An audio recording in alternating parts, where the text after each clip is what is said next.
कैसे हैं comment box में जरूर बताइएगा। और दोस्तों आप सबके लिए एक माता रानी का पचरा गीत लेके आए हैं। आप लोग को कैसा लगा कमेंट बॉक्स में जरूर बताइएगा और ज़्यादा से ज़्यादा प्यार दीजिएगा इस गाने को।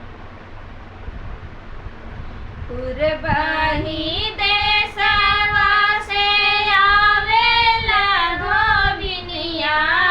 हे धोई के मांगना हे धोई के मांगना दुर्गा मैया के चुनरिया हे धोई के मांगना दुर्गा मैया के चुनरिया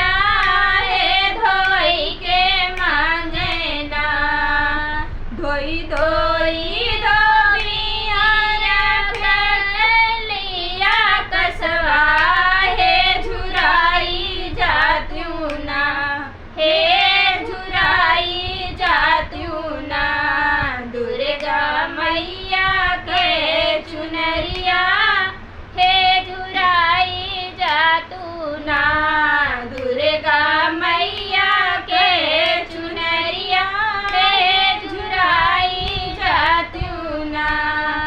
पुरबाही देशवा से आवेला कगवा हे गिराई दिहलेना हे गिराई दिहलेना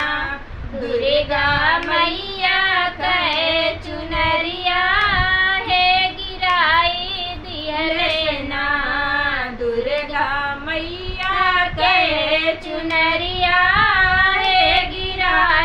दिहलेना तोहरा के देबै कागा दूध और भतवा हे झुराए देता ना हे झुराए देता ना दुर्गा मैया के चुनरिया हे झुराए देता ना दुर्गा मैया के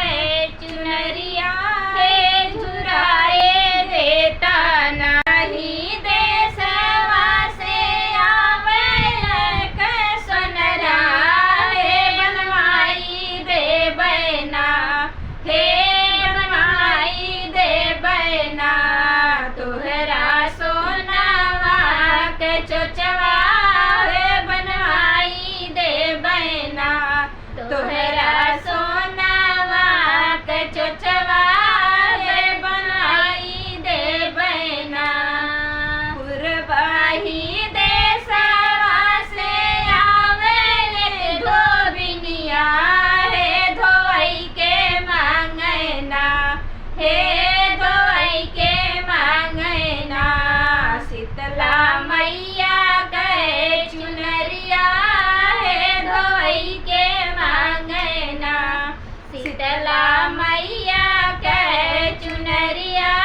हे धोई के मांगना धोई धोई धोबिनी फेंक ले कसवा हे झुराई जात्यूं ना हे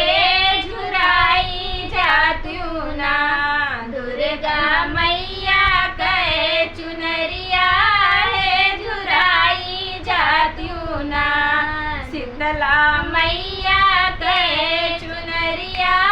हे झुराई जात्यूं ना पुरबाही देशवा से आवे कर कगवा हे गिराई दिहलसना हे गिराई दिहलसना दुर्गा मैया के चुनरिया हे गिराई दिहलसना शीतला मैया के चुनरिया हे गिराई दिहलसना तोहरा के देबै कागा दूध और भतवा हे झुराए देता ना हे झुराए देता ना शीतला मैया के चुनरिया हे झुराए देता ना